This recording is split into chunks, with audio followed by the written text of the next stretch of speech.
Coming back at you with another Bible study from my journaling Bible, the Creative Journaling Bible, The Promises of God. And I'm going to continue with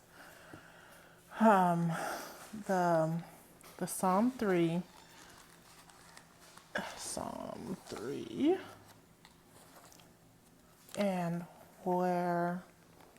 and digging deeper from Psalm 3, which is taking us through the life of Absalom.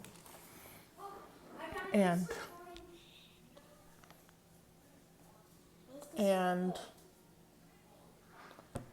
that is where we're going to start. Sorry about that. But so Psalm 3 is where we're starting, just like we did in the other video. And today my goal was to go through 2 Samuel 14. And so, but before that, we're going to backtrack and go through a little bit of why Absalom fled to where he fled to. So as always, we like to start with, I like to start with Psalm 119, 33 through 35, and Ephesians 1, 17 and 18. And teach us, O Lord, the way of your statutes, and we will observe it to the end. Give us understanding that we may keep your law and observe it with all of our heart. Make us walk in the path of your commandments, for we delight in it. Lord, please give us the spirit of wisdom and revelation so we may know you better. We pray that the eyes of our hearts may be enlightened in order that we may know the hope to which you have called us. Amen. Okay, so I'm just going to reread Psalm 3 because we're getting to where it's coming into David fleeing, but not yet because we have to start from the beginning. So, Psalm 3. Lord, how my foes have multiplied. Many rise up against me. Many are saying about my life, there is no help for him in God. Selah. But you, O Lord, are a shield for me, my glory and the one who raises up my head. I cried to the Lord with my voice, and he answered me from his holy hill. Selah. I lay down and slept. I awoke, for the Lord sustained me. I will not be afraid of multitudes of people who have set themselves against me all around. Arise, O Lord, save me, O my God, for you have struck all my enemies on the cheek. You have broken the teeth of the wicked. Salvation belongs to the Lord. Your blessing is on your people. Selah. Oops, sorry, bumped you. And yesterday, sorry about that, accidentally cut the phone off. But anyways, so that's Psalm 3. And we know Absalom is Tamar's sister, one of David's children, I'll tell you who they're through in a minute, through the Bible study. And then Amnon, yesterday, we know that Amnon was their half-brother through David. And Amnon loved his sister Tamar so much that he just made himself sick. And he knew she was a virgin, and he raped her. Absalom finds out, and he now hates Amnon because of the rape. And yesterday we ended with Absalom. Well, Tamar is now living with Absalom. And then 2 years later, after the rape, Absalom's sheep shearers were in Bel Hazor near Ephraim. And Absalom invited all of the sons of the king, King David, to come. But David's like, no, we don't want to be a burden to you. And so Absalom then requests for, this is verse 26 in chapter 13, for Amnon to go. And the king said, why should he go with you?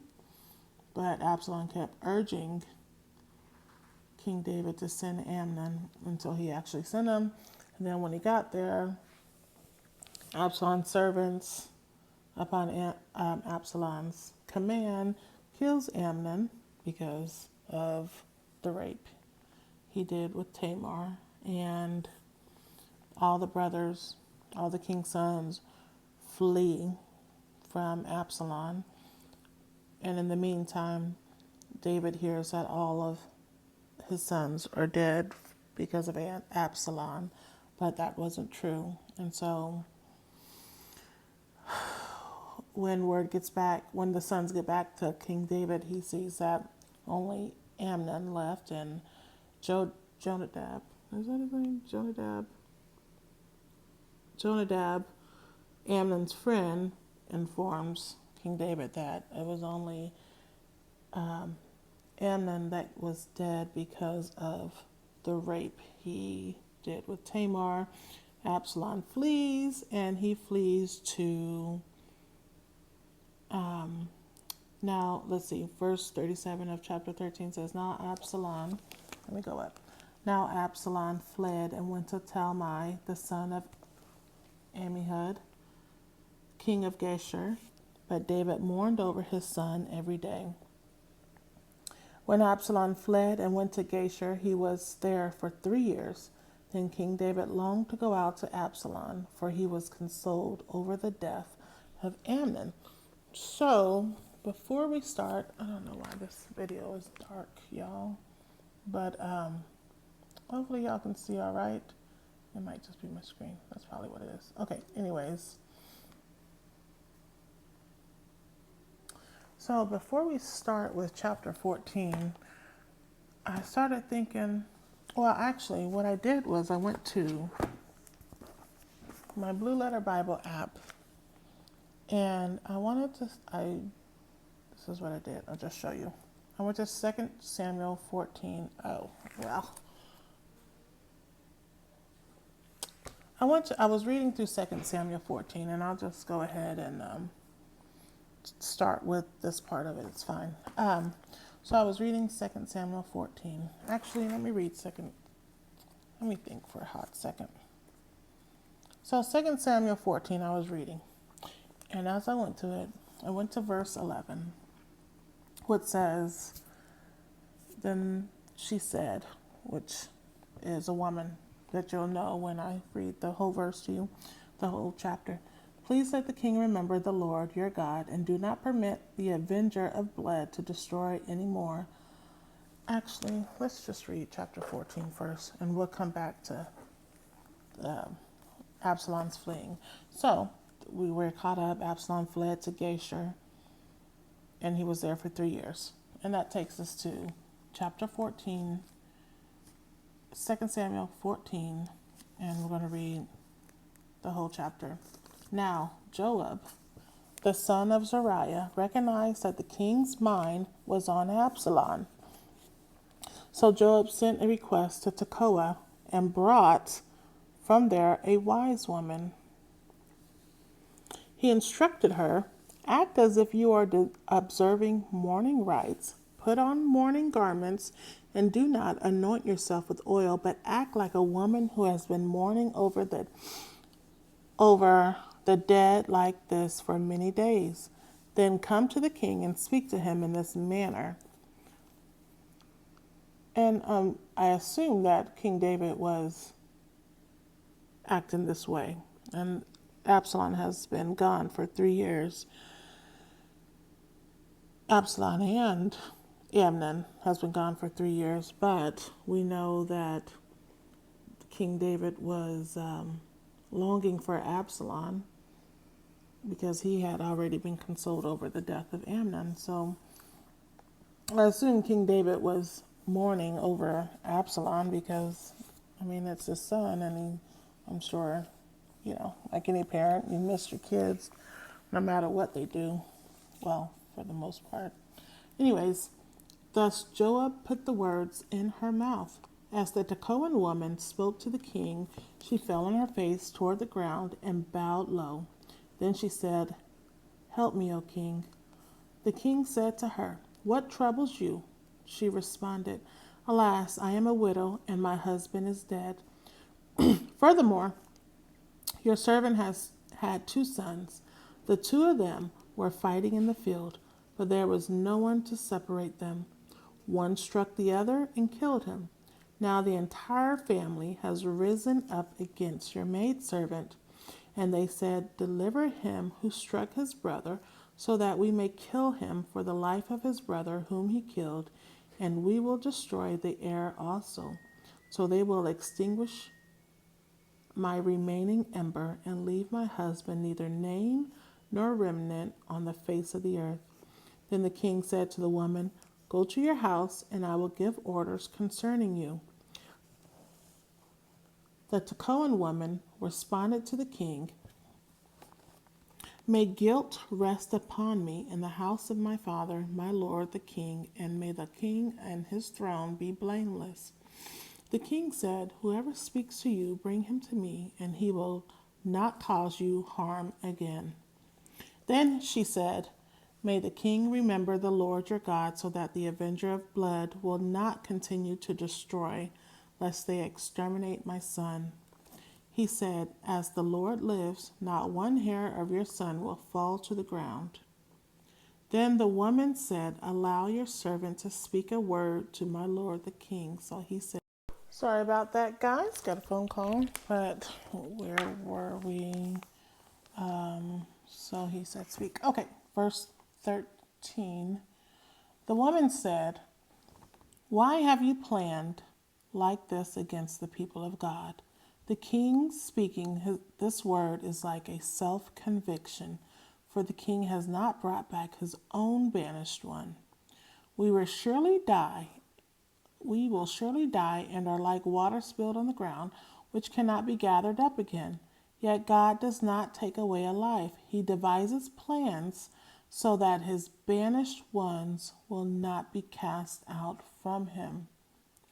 So now I have come to speak to my lord the king about this matter, because the people have made me afraid.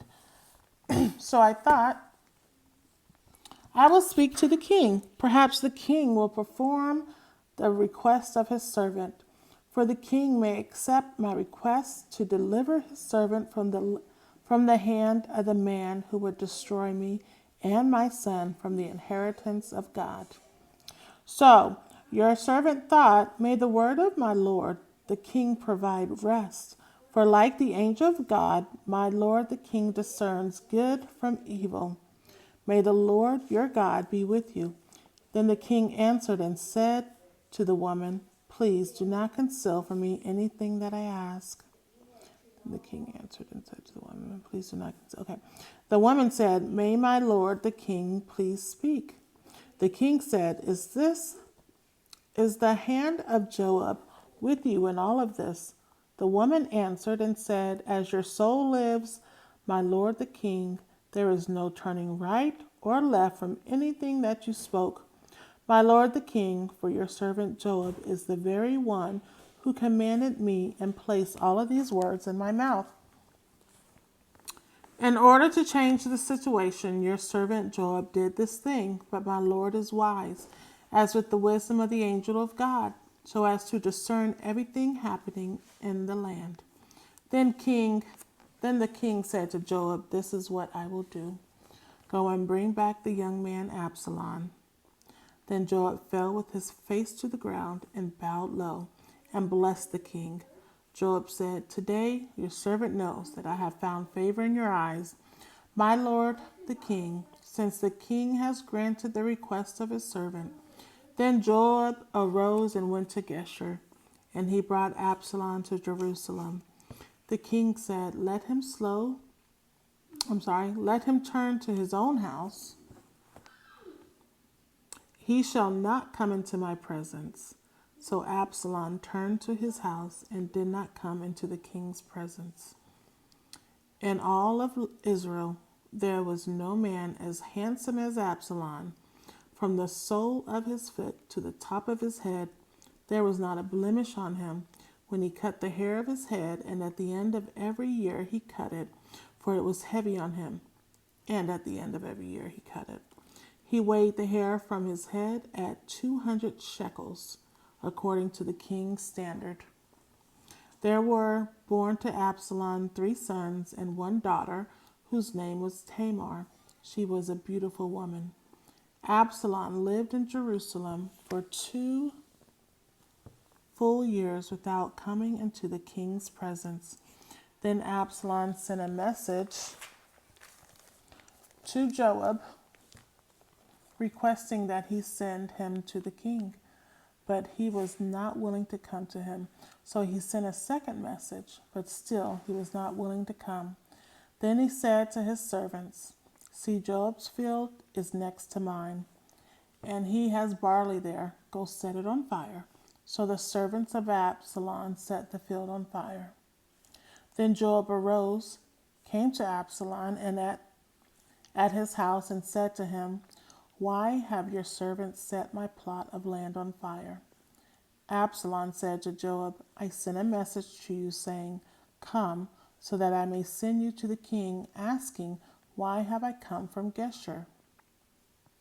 It would be better for me to be there still. Now let me go before the king, and if there is still guilt with me, may he put me to death.'" So Joab came and reported this to him. Then he summoned Absalom. So he came to the king, bowed low to him, his face on the ground before the king. Then the king kissed Absalom. Okay, there's a lot there. So we'll just unpack it. So we know Absalom, fled to Geshur. And he stayed there for 3 years. And then Absalom returned. Okay. And then in verse 14, Joab, the son of Zeruiah, seeing that Absalom was on King David's mind, and sent a woman from Tekoa to King David to pretty much pretend like she was in the same position as David, to see kind of like wanting to show David that it's time to forgive and to bring back the son. And for, like in verse 7, it says, "Now the entire family had risen up against your maidservant, and they said, 'Deliver him who struck his brother, so that we may kill him for the life of his brother whom he killed.'" So I wonder if there were family members who wanted to kill Absalom because this is what Joab put in her mouth to repeat to David.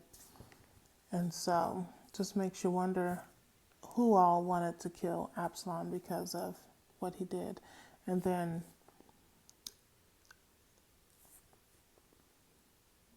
it took me, so while I was researching this and wanting to know some cross-references, it took me to Deuteronomy 19:11 through 12. So we know that Absalom fled to Geshur. And in verse 13 it says, "The woman said, 'Why have you planned like this against the people of God?' The king speaking this word is like a self-conviction, for the king has not brought back his own banished son. We will surely die and are like water spilled on the ground, which cannot be gathered up again. Yet God does not take away a life. He devises plans so that his banished ones will not be cast out from him." And so when I cross-reference with my Blue Letter Bible, I cross-reference. Oh, you couldn't see that. It wasn't on screen. I'm sorry. But let me do like that. So I cross-referenced it. The Blue Letter Bible app, took me to, let's go to where all this is happening. So let's see. Let me play with the light for a minute. Okay, well, bring it Okay, so I found this map on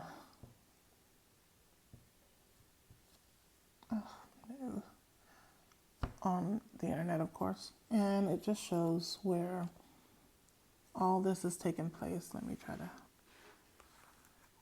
get that. Hold on. There we go. Okay, so it says the sheep shearers, and 2 Samuel 13, verse 23, it says, 2 years after the rape, the sheep shearers of Absalom were in Bel-Hazor, which is down here. Let me get my pencil. It's down here. And so this is where Amnon is killed. This is where Absalom's servants kill Amnon in revenge for the rape. And then we know that Absalom flees to Geshur. This is Geshur, the king. He goes to the king of Geshur, and he lives in Geshur for 3 years. But as I was reading through my cross references in Deuteronomy 19, there we come across some cities of refuge. So we see that this is the Sea of Galilee, and Geshur is to the right of it. I'm going to try to remember that. In the city of refuge, there were 6 cities: Kadesh, Golan, Ramoth, Bezer, Hebron, and Shechem were cities of refuge. And this is the Sea of Galilee. Let's go back. I have to. Okay, so there's Bashan right here. And the cities are, and that's where Geshur is right here to the northeast corner of the sea. And this is in the territory of one of the cities of refuge. And so, see, you see Bashan and we see Geshur. Hold on.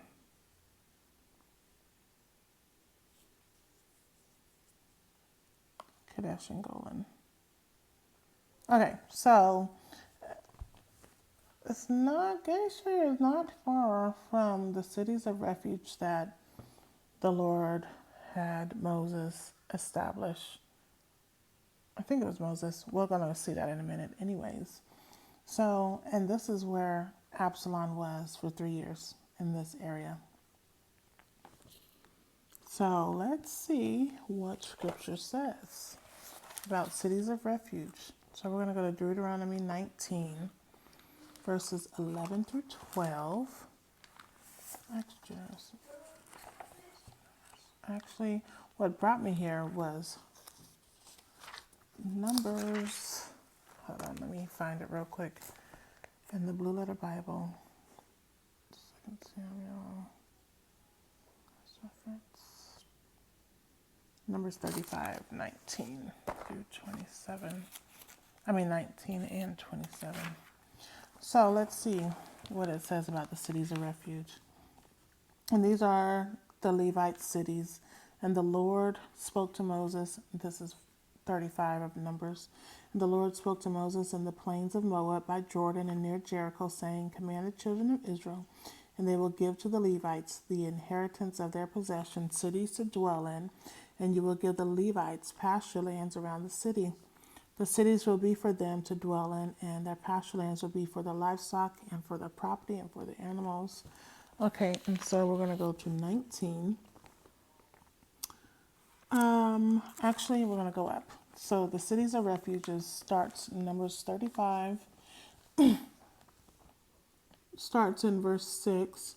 Among the cities which you will give to the Levites, there will be 6 cities of refuge, which you will appoint for the manslayer, that he may flee there, and to them you will add 42 cities. Okay, and we're going to drop down to verse 9.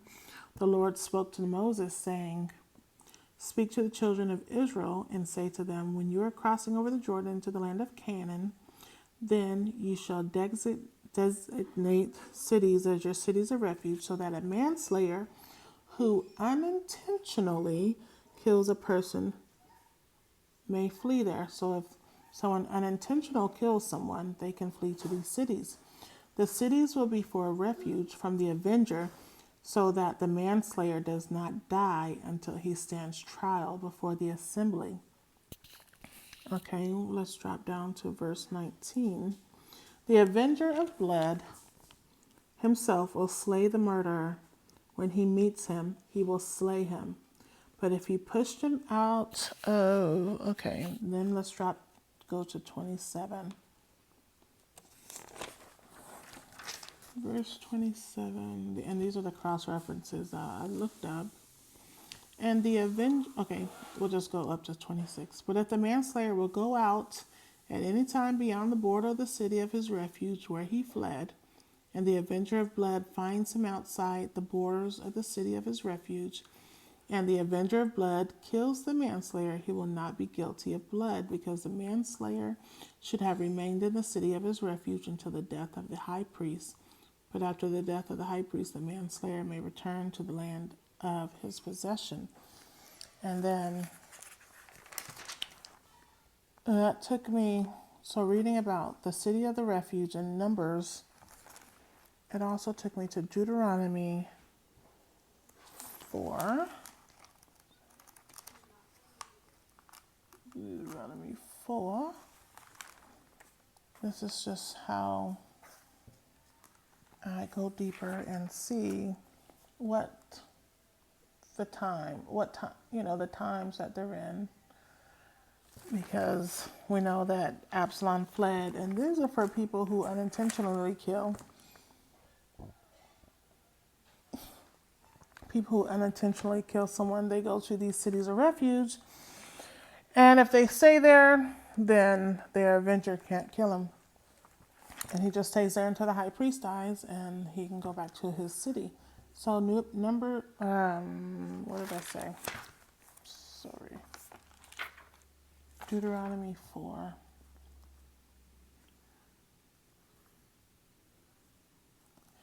Then Moses, this is 4:41. Then Moses set apart 3 cities across the Jordan toward the east, that the manslayer might flee there.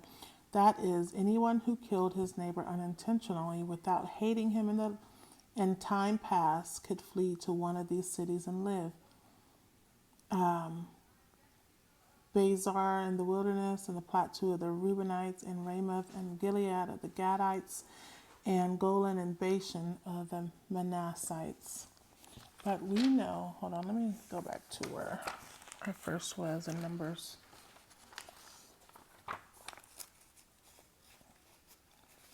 Okay.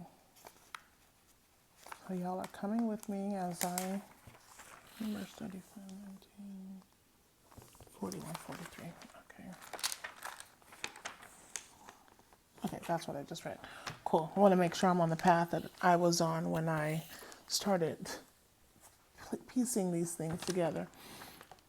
And so we know that after Amnon raped Tamar, Absalom's sister, verse 22 of 2 Samuel 13 says, and Absalom would not speak with Amnon either pleasantly or angrily, but Absalom hated Amnon because he had raped his sister Tamar. And we know the cities of refuge are if you unintentionally, without hating your neighbor, you could flee to one of these cities. And Absalom fled to Geshur, and we know that Geshur was not far from, hold on, I wrote down the names. Cities of refuge. Golan. Actually, it wasn't far from Golan. I think that's how you say it. It was in the area of Golan. But then I kept reading. I kept digging. So let's go to Deuteronomy 19 to finish the cities of refuge. Deuteronomy 19, 11 through 12 says, but if any man hates his brother, But if any man hates his neighbor and lies in wait for him and rises up against him and mortally strikes him, causing him to die and flees to one of these cities, then the elders of his city must send and fetch him from there and deliver him to the hand of the avenger of blood so that he may die. Your eye must not pity him, but you must remove the guilt of innocent blood from Israel so that it may go well with you. So I'm going to read that again. But if any man hates his neighbor and lies in wait for him and rises up against him and mortally strikes him, causing him to die, and flees to one of the cities, then the elders of the city must send and fetch him from there. So let's just see. And this is, so Absalom sends for Amnon, asks King David to send Amnon to him, and he sets him up, and his servants kill him. They kill Amnon. And as we know, if any man that hates his neighbor and lies in wait for him and rises up against him, that's what Absalom did, and mortally strikes him, causing him to die. Technically, Absalom didn't strike him. His servants did, I guess, if you want to get technical. Then the elders of the city must send and fetch him from there and deliver him to the hand of the avenger of blood so that he may die. But we know that didn't happen because, well, let's also go to Joshua 20 real quick before we go to my next thought. And so Joshua 20 verses 1 through 9, it talks about cities of refuge as well. And all this is, okay, so Joshua 20 says, Then the Lord said to Joshua, say to the children of Israel, choose refuge cities as I told you through Moses, so that anyone who kills a person without intent and unknowingly may flee there. They shall be your refuge from the avenger of blood. So the refugee can flee to one of these cities, then stand at the entrance of the city gate and tell his case to the city elders. They will take him into the city and give him a place to stay, and he will live with them. When the avenger of blood comes after him, they shall not hand over the manslayer to him, for he struck down his neighbor unintentionally with no premeditated malice. He shall live in the city until he stands before the congregation for judgment, until the death of the high priest serving at the time. Then the manslayer may return to his home and to his city from whence he had fled. They selected Kadesh in Galilee, in the hill country of Naphtali, Shechem in the hill country of Ephraim, and Kiriath Arba, that is Hebron, in the hill country of Judah. Across the Jordan, east of Jericho, they selected Bezer in the wilderness plain from the tribe of Reuben, Ramoth and Gilead from the tribe of Gad, and Golan and Bashan from the tribe of Manasseh. These were the cities designated for all the children of Israel and resident foreigners living among them, to which anyone who killed someone inadvertently could flee and not die at the hand of the avenger of avenger of blood until he stood before the congregation. Take that back to what's happening at Absalom. He didn't inadvertently kill Amnon. He purposely did it. He had hatred for Amnon, but he fled. He fled to Geshur and lived there for 3 years. And Geshur is, and near the city of Golan is in the, just got a text.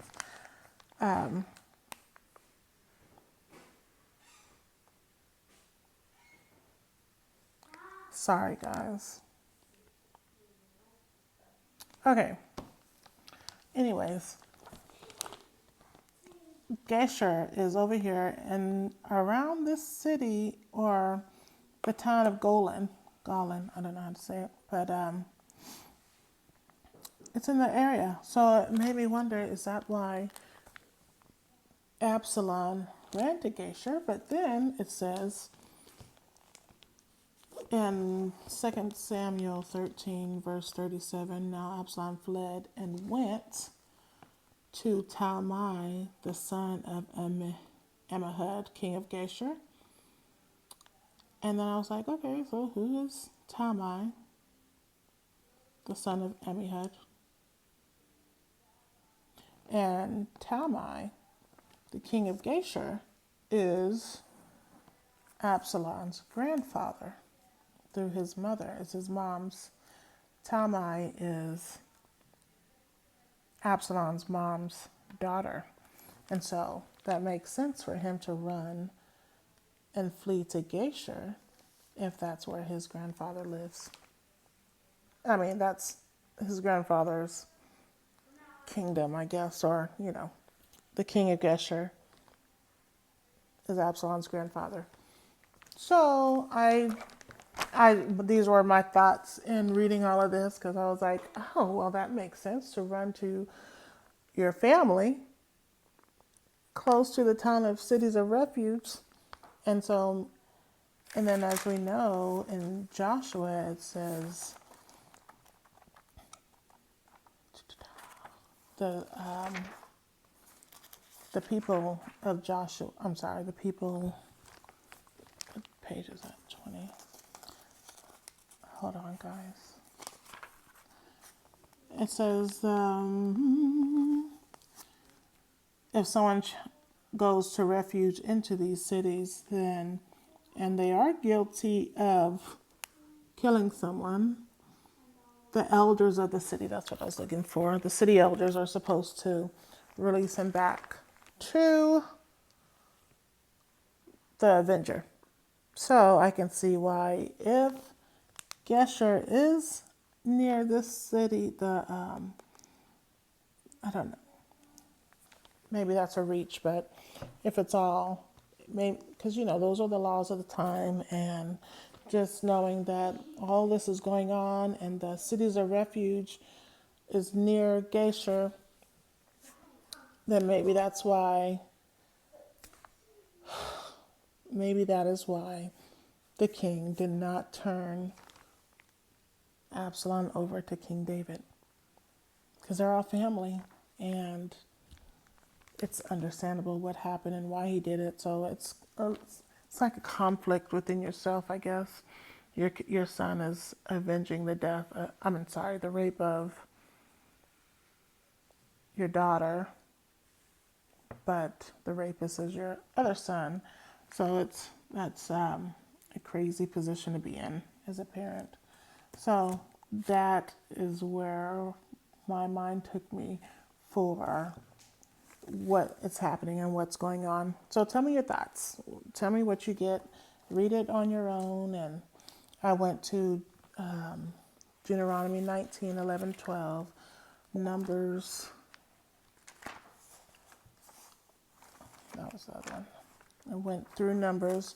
Like, you do your own research on the cities of refuge and read the maps. It's kind of hard to find a map with all the cities that you want on one particular map. So, yeah, let me know what you find out when you dig deeper.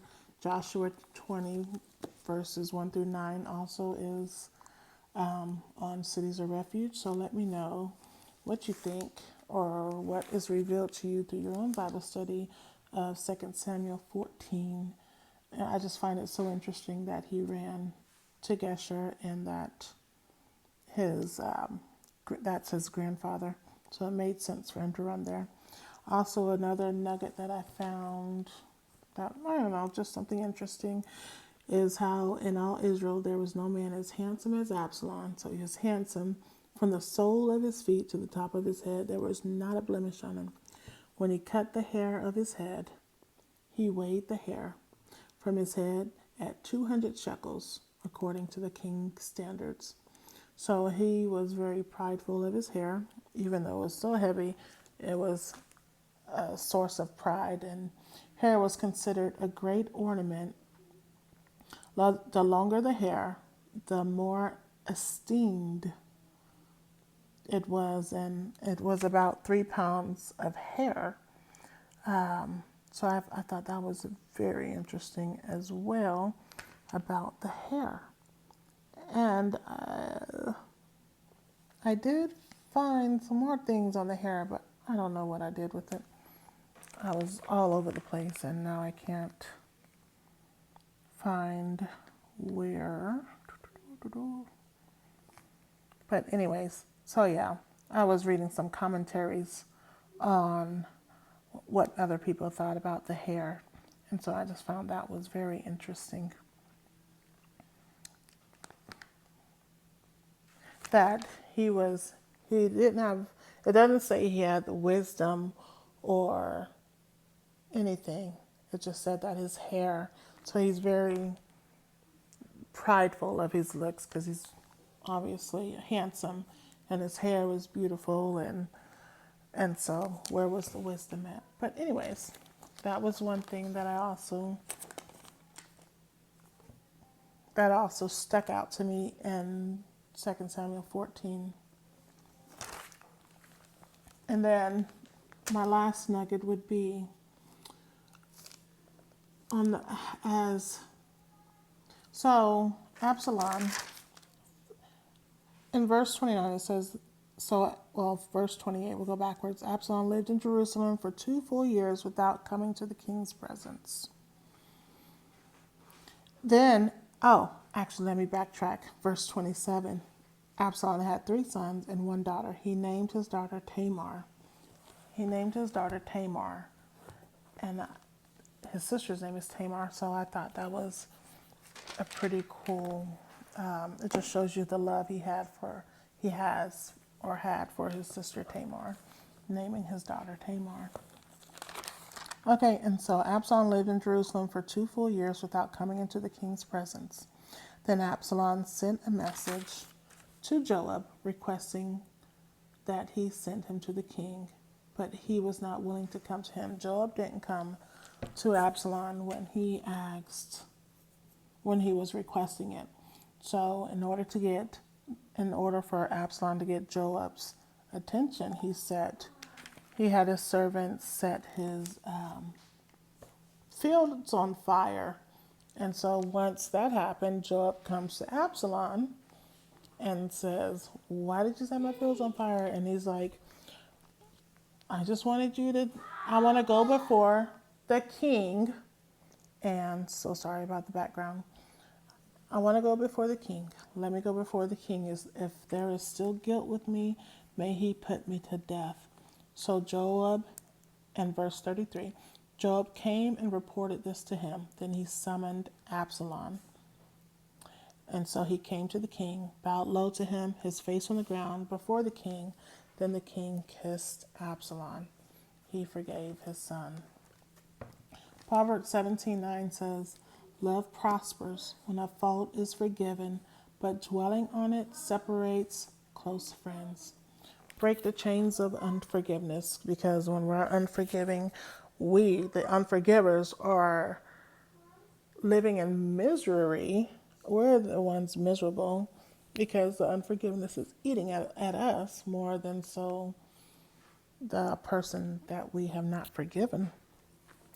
I think it's almost like it's our own hell when we're unforgiving of people. So forgive people, because how do we expect God to forgive us when we can't forgive people around us?